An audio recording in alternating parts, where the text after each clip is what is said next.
বিধানকে কায়েম করতে হবে। আল্লাহ রাসূলের জীবনে রক্ত ঝরেছে, আল্লাহ রাসূল সাল্লাল্লাহু আলাইহি সাল্লামের জীবনে জেলখানা ছিল এখনকার মতো কাশিমপুরের জেলখানা না, তখন জেলখানাটা ছিল এর থেকেও ভয়ঙ্কর। কাশিমপুরে তো রেখে পুলিশ পাহারা দেয়, খাবার দেয়, আর রাসূল সাল্লাল্লাহু আলাইহি সাল্লামের জেলখানায় রেখেছিল শিয়াবে আবু তালিবে, এবং সেখানে রেখে প্রায় 3টি বছর খাবার যেন কেউ দিতে না পারে, কেউ যেন যোগাযোগ করতে না পারে, কেউ যেন তাদের সাথে কথা বলতে না পারে, এমন কষ্ট দেয়া হয়েছে। বিশ্বনবী বাবলা গাছের পাতাগুলো চিবিয়ে চিবিয়ে খেয়েছেন। বাবলা গাছের পাতা খাওয়ার জন্য আল্লাহর রাসূল সাল্লাল্লাহু আলাইহি সাল্লামের বা সাহাবীদের পায়খানাগুলো ছাগলের নাদিরটাই হয়ে যেত। শুধু তাই নয়, ওগো আমার ভাইরা, একদিন সাহাবী দেখলেন রাসূল সাল্লাল্লাহু আলাইহি সাল্লামের জিহ্বা থেকে রক্ত বের হয়। বললেন, ওগো রাসূল, জিহ্বায় রক্তের মতো কি যেন দেখা যায়।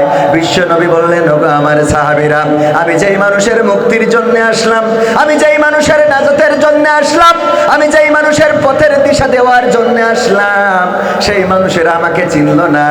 তারা তাদের মুক্তির রাহবারকে জিহ্বায় ববলার কাঁটা ফুটিয়ে রক্ত ঝরিয়ে দিল। আল্লাহু আকবার বলবেন না? এখানেই শেষ নাই। বিশ্বনবী তায়েফে চলে গেলেন দাওয়াত দেওয়ার জন্য। তায়েফবাসী ডাক দিলেন, আসো দাওয়াত কবুল করব। বিশ্বনবী রওনা করলেন তায়েফে। যখন পৌঁছাতে গেলেন অথবা পৌঁছে গেলেন, পথিমধ্যে পাথর নিয়ে দাঁড়িয়ে গিয়েছে আল্লাহর রাসূল সাল্লাল্লাহু আলাইহি সাল্লাম তথা দিনের শত্রুরা পাথর মারা শুরু করলো। আল্লাহর রাসূলের রক্তে গা ভেসে গেল, জুতা আটকে গেল, একবার দুইবার নয়, 3বার পড়ে গেলেন, তিনবার পড়ে গেলেন, রক্তে জুতাটা আটকে গেল। আল্লাহ রাসূল সাল্লাল্লাহু আলাইহি সাল্লাম বেহুশ হয়ে গেলেন।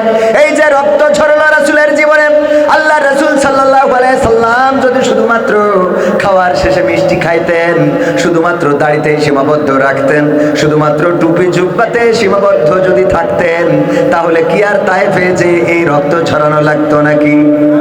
লাগতো? সুতরাং রাসূলের সেই আদর্শ মানলে রক্ত ঝরানো লাগবে না? লাগবে না? রক্ত ঝরাতে হবে। রাসূলের আদর্শ যদি মানতে চান, রক্ত ঝরবে। আপনি যেই দল করেন না কেন, কোন দলের কথা নয়, শুধুমাত্র রাসূলের আদর্শের পথিক যদি আপনি হয়ে যান, আওয়ামী লীগ করলেও ছাড়বে না, বিএনপি করলেও ছাড়বে না, জামাত করলেও ছাড়বে না, তাবলীগ করলেও ছাড়বে না, পাবলিক হইলেও ছাড়বে না। কারণ হকের পথে আছে যে, হকের পথে আছে যারা, নির্যাতিত হয় তারা। ঠিক না বেঠা? হকের পক্ষে থাকলে নির্যাতিত হবে, কিন্তু বেলা শেষে বিজয় দিবেন কে? বিজয়